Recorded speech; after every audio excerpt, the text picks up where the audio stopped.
तो सेकेंडरी और biological treatment में क्या किया जाता है,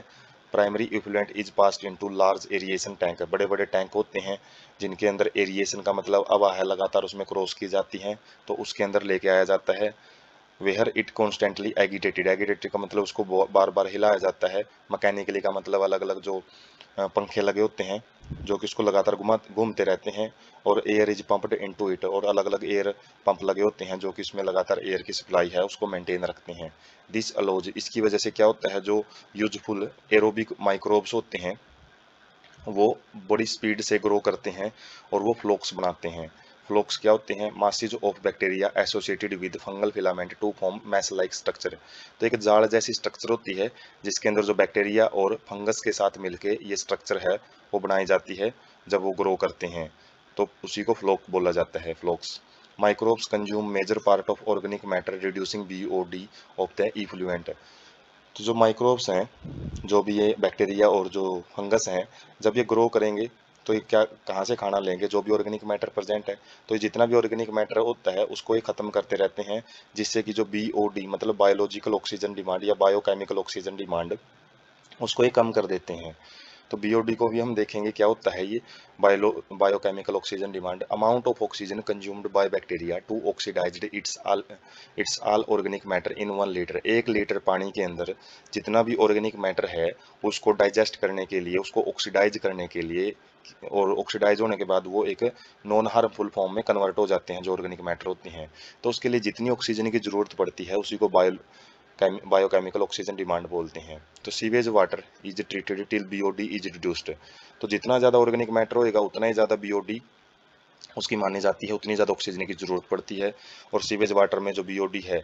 बहुत ज़्यादा होती हैं और उसको उस टाइम तक ट्रीट किया जाता है जब तक उसकी बीओडी है वो कम की जाए। BOD test measure organic matter present in water. तो बीओडी टेस्ट से हम क्या पता करते हैं कि इसके अंदर ऑर्गेनिक मैटर है वो कितना प्रेजेंट है। ऑर्गेनिक का मतलब है जो लिविंग ऑर्गेनिज्म से आया है, जैसे ह्यूमन एक्सक्रीट है वो भी ऑर्गेनिक मैटर है। जो वेजिटेबल वगैरह है, वेजिटेबल के छिलके वगैरह होते हैं उनसे जो मटेरियल निकलता है, और भी जो खाद्य पदार्थ से चीज़ें जितने भी आती हैं तो ऑर्गेनिक मैटर होता है। जितना ज़्यादा बीओडी होएगा वेस्ट वाटर का उतना ही ज़्यादा उसको पोल्यूटिंग बोला जाएगा, उतने ज़्यादा वो प्रदूषण काज कर सकता है, उसका पोल्यूटिंग पोटेंशियल उतना ही ज़्यादा होता है।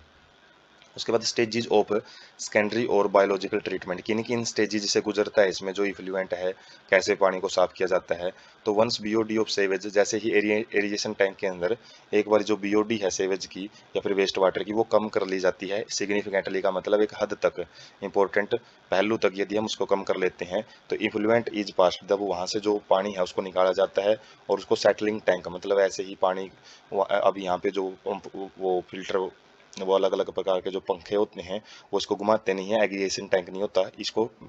नॉर्मली पानी को ऐसे ही थोड़े टाइम के लिए ऐसे छोड़ दिया जाता है, जहाँ पे जो बैक्टीरियल फ्लोक होते हैं उनको नीचे बैठने के लिए छोड़ दिया जाता है, जो कि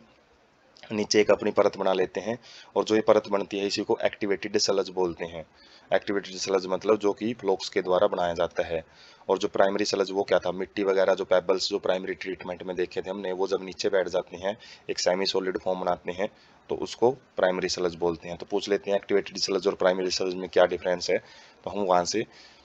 यहाँ से इसकी इन्फॉर्मेशन ले सकते हैं। A small part of activated sludge is pumped back into the aeration tank, inoculum का काम करता है। तो एरिएशन टैंक जो हमने इससे पिछले स्लाइड में देखा था जहाँ पे एयर सप्लाई की जाती है, तो उसके अंदर इसी का जो एक्टिवेटेड सलज का कुछ ना कुछ भाग है, क्योंकि इसके अंदर जो फंगस हैं बैक्टीरिया हैं तो उनका कुछ ना कुछ भाग वो उसके अंदर डाल देते हैं ताकि जो नए बैक्टीरिया है उनकी ग्रोथ करने में इंपॉर्टेंट रोल पड़े। जैसे इनोकुलम हमने पिछले जो पार्ट है उसके अंदर भी पढ़ा था, जो दूध को दही में बदलने के लिए एक थोड़ी सी मात्रा दही की डाले जाते हैं जो स्टार्टर का काम करते हैं, जो प्रोसेस को शुरू करवाते हैं,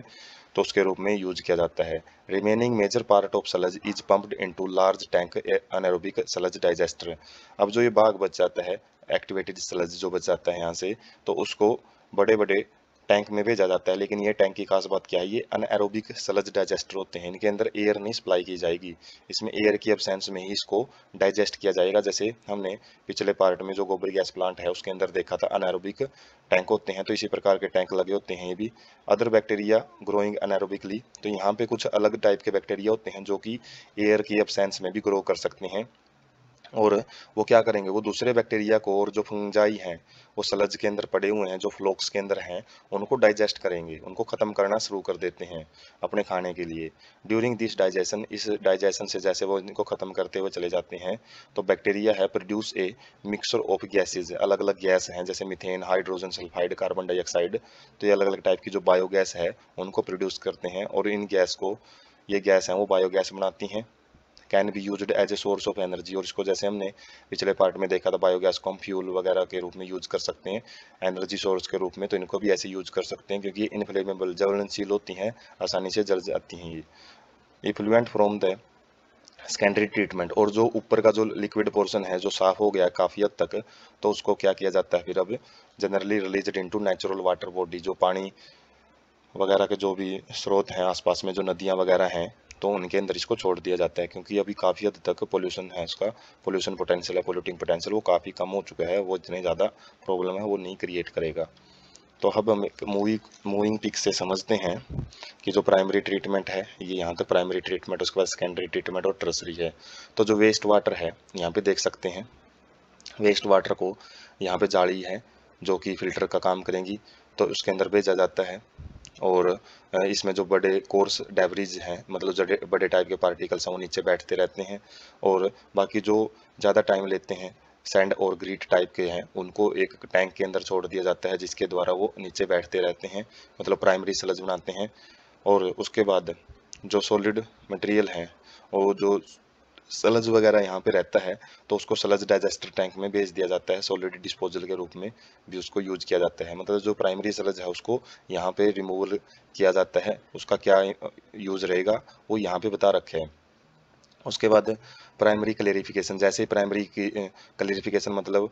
प्राइमरी लेवल पे पानी को साफ किया जाता है, उसके बाद उसका सेकेंडरी ट्रीटमेंट है वो शुरू हो जाता है, जिसके अंदर क्या किया जाता है, एयरिएशन टैंक के अंदर एयर सप्लाई की जाती है, और उसके बाद जो यहाँ पे ज़्यादा से ज़्यादा बैक्टीरिया को ग्रो करवाया जाता है, और उससे जो स्लज हैं, जो फ्लोक्स बनते हैं, उन फ्लोक्स को यहाँ पे बैठाया जाता है, नीचे बैठते रहते हैं वो। और ये सेटलिंग टैंक है, ये एरिएशन टैंक है। तो सेटलिंग टैंक में जो फ्लोक्स हैं वो नीचे बैठते रहेंगे बारी होने की वजह से, और उसको फिर स्लज डाइजेस्टर के अंदर भेज दिया जाता है, ताकि वहाँ से जो गैस वगैरह है वो